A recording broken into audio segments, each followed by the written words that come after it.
नमस्कार विद्यार्थी मित्रों, मैं मालती राणा और आज हम कक्षा 8 में पुनरावर्तन इसका अध्ययन करेंगे। पुनरावर्तन यानी पढ़े हुए अभ्यास क्रम में से वापस से उसे पढ़ना। तो यहाँ पर कुछ ऐसे प्रश्न दिए गए हैं जो हम पिछले अभ्यास क्रम में पढ़ चुके हैं, यानी यहाँ हमें उन्हें वापस से पढ़ना है। पहला है शब्दकोश को शब्दों को शब्दकोश के क्रम में लिखिए। यहाँ पर शब्दकोश के क्रम में कुछ शब्द दिए गए हैं जिन्हें हमें लिखना है।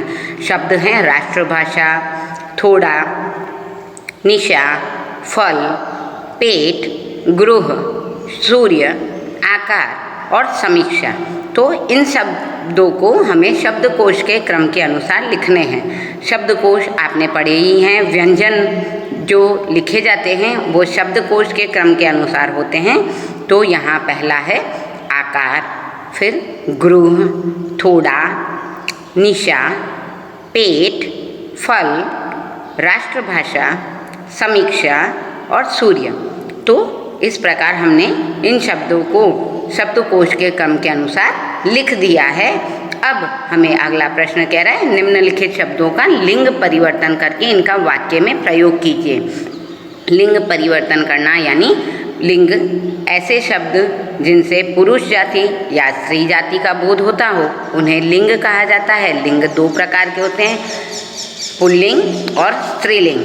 तो पुल्लिंग यानी जो पुरुष जाति का बोध कराते हैं और स्त्रीलिंग जो स्त्री जाति का बोध कराते हैं। यहाँ पर हमें कुछ लिंग शब्द दिए गए हैं जिनको परिवर्तित करके हमें उनका वाक्य में प्रयोग करना है। यानी जो लिंग परिवर्तन हमने किया उन्हीं शब्दों का हमें वाक्यों में प्रयोग करना है।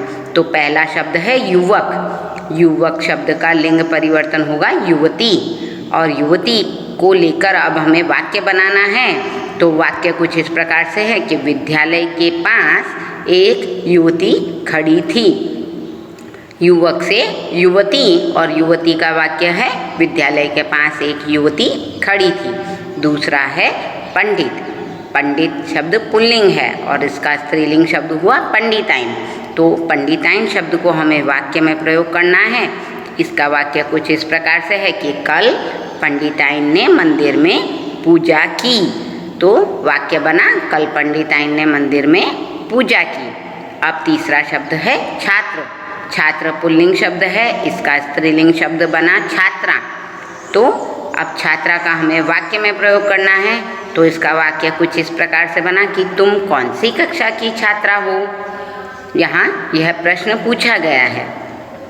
अगला है अध्यापक। अध्यापक पुल्लिंग शब्द है, इसका स्त्रीलिंग शब्द बना अध्यापिका और इसका वाक्य कुछ इस प्रकार से है कि हमारी अध्यापिका विनम्र और मिलनसार है।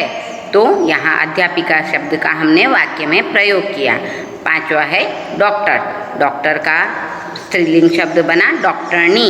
तो डॉक्टरनी का अब हमें वाक्य प्रयोग करना है। तो इसके लिए वाक्य प्रयोग होगा कि कुमारी रचना हमारे गांव की डॉक्टरनी है।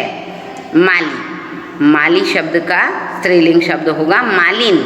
तो इसका वाक्य प्रयोग अब हमें करना है। तो मालिन के लिए वाक्य प्रयोग कुछ इस प्रकार से है कि मालिन सुंदर सुंदर मालाएं बनाती हैं। तो मित्रों इस प्रकार हमने लिंग परिवर्तन किया। लिंग परिवर्तन में पुल्लिंग का हमने स्त्रीलिंग बनाया और स्त्रीलिंग शब्दों का हमने वाक्यों में प्रयोग किया। अब अगला प्रश्न है निम्नलिखित शब्दों के वचन परिवर्तन करके हमें वाक्य में प्रयोग करना है। वचन। वचन यानी ऐसे शब्द जिनसे हमें संख्याओं का पता चलता है, संख्या के एक या अनेक होने का बोध चलता है, तो उसे वचन कहा जाता है। वचन भी दो प्रकार के होते हैं। जिस प्रकार लिंग भी दो प्रकार के थे उसी प्रकार वचन भी दो प्रकार के होते हैं, एक वचन और बहुवचन। तो यहाँ पर हमें अगर एक वचन शब्द दिए हैं तो उन्हें हमें बहुवचन बनाना है और फिर उन बहुवचन शब्दों को वाक्यों में प्रयोग करना है। तो पहला प्रश्न है मूर्ति। तो मूर्ति एक वचन शब्द है, मूर्ति का बहुवचन बना मूर्तियाँ। तो मूर्तियाँ शब्द को अब हमें वाक्य में प्रयोग करना है। वाक्य कुछ इस प्रकार से बनेगा कि मंदिर में सुंदर मूर्तियाँ थी। दूसरा है दिशा। तो दिशा का दिशाएं, दिशाएं बहुवचन शब्द हैं। अब इसे हम वाक्य में लेंगे, सभी दिशाएं प्रकाशित हो उठी। तीसरा है कहानी, तो कहानी का कहानियाँ, तो कहानियाँ शब्द के लिए है वाक्य, बच्चों को कहानियाँ बहुत पसंद हैं। तो इसका वाक्य क्या बना, बच्चों को कहानियाँ बहुत ही पसंद हैं। चौथा शब्द है गमला, तो गमला का बहुवचन बना गमले।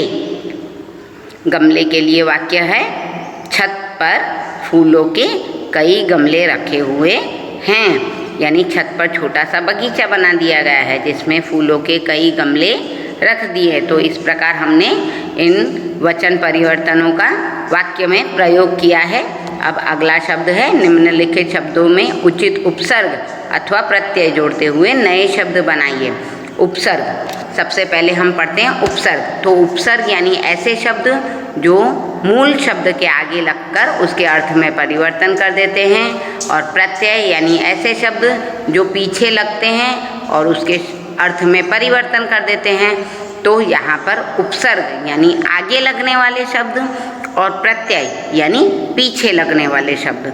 तो यहाँ पर पहला शब्द है प्लस ज्ञान, यानी शब्द के आगे लगाना है तो यहाँ उपसर्ग का प्रयोग करना है, वी, वी प्लस ज्ञान इक्वल टू विज्ञान। दूसरा है मानव प्लस, अब यहाँ पीछे लगाना है तो यह प्रत्यय है, मानव प्लस ता, मानवता। फिर तीसरा है प्लस मुख, यानी मूल शब्द पीछे है और शब्द हमें आगे चाहिए, यानी यह उपसर्ग है, तो वी प्लस मुख, विमुख। ऐसे ही चौथा भी उपसर्ग ही है, प्लस हाजिर, तो गैर हाजिर। इसका शब्द बना गैर प्लस हाजिर इक्वल टू गैर हाजिर। पांचवा शब्द है समाज प्लस, अब ये पीछे लग रहा है यानी यह प्रत्यय है, तो समाज प्लस इक यानी सामाजिक। तो इस तरह मूल शब्द बना समाज और प्रत्यय लगा इक, तो शब्द बना है सामाजिक। अगला है कुल प्लस इन, तो यहाँ इन शब्द प्रत्यय है, इससे जुड़कर शब्द बना है कुलीन। सातवां है प्लस हिंसा, तो अ प्लस हिंसा यानी अहिंसा, यह शब्द उपसर्ग है। आठवां है शान प्लस दार, तो शब्द के पीछे लगा है इसलिए यह प्रत्यय शब्द है, शानदार।